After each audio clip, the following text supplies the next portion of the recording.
Hi everyone, it's Gary at Stark's Warehouse here again. So, if you haven't seen the first video to this, I recommend you go watch that before you watch this. It basically explains the basics of brushing on silicone detail layer. Now we're going to move on to building the silicone layers up. So it's basically the same technique as before, near enough. So we've got our cup. I'm going to measure out the silicone once again. So here we go. Now that it's all mixed up, just as before in the last video, it's nicely uniform colour. Obviously we don't want to put it on like that because it'll just do the same as the first coat and run straight off. So what we want to do is thicken it up. And we do that by using this. This is a silicone thickener. Only need a tiny little bit of this stuff. A little bit goes a long way, as I say. And you can see I'll just put a little dribble in there. That should be fine. It doesn't matter if you put too much in, because this stuff only goes to one thickness. If you put all the bottle in, it'll still turn to the same thickness as if you put this much in. So don't worry about putting too much in and getting it too thick, because it'll only go to one consistency, which will be this consistency, which I'll show you once it's all mixed in.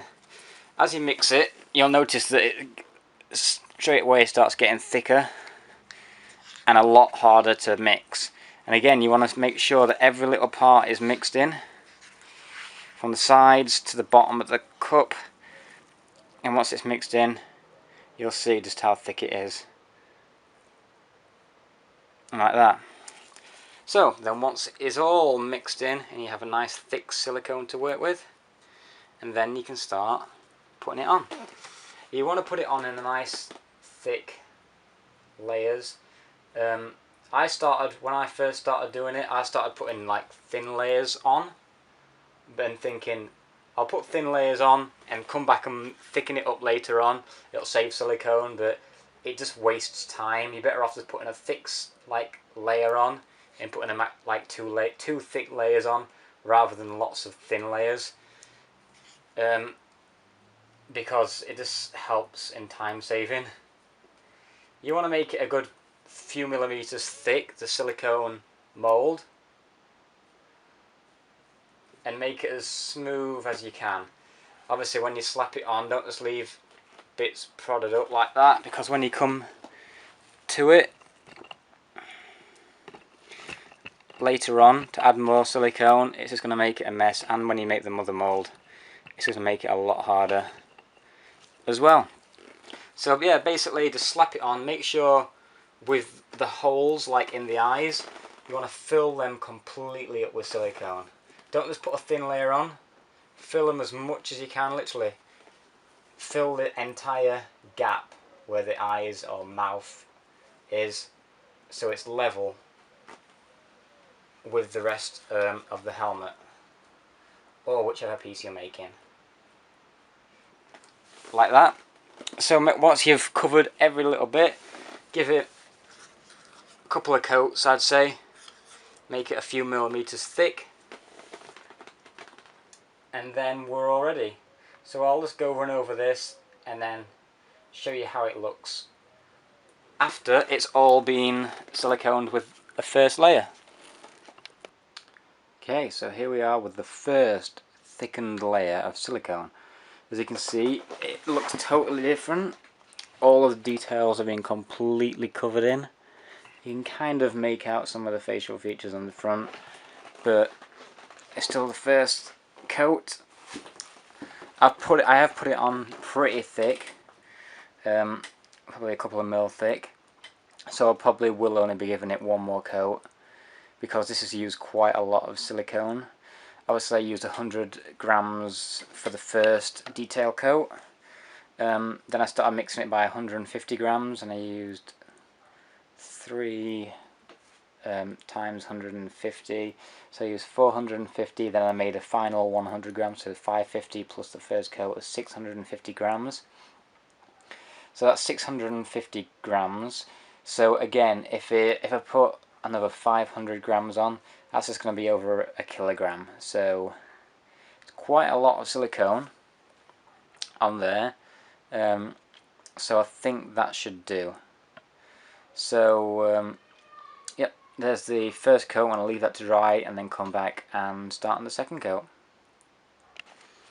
Okay, so it's a new day and I'm just about to put the second thickened layer of silicone on.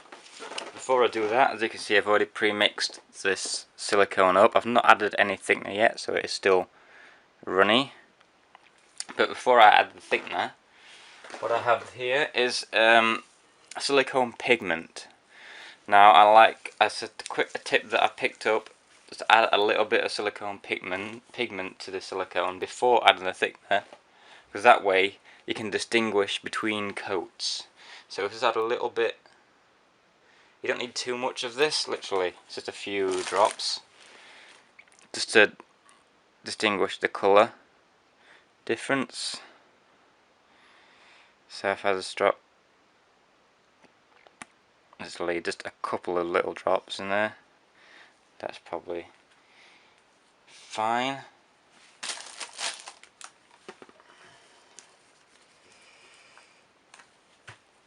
And give that a mix in. And obviously, because it's blue and pink, it should bring it to a nice purpley colour.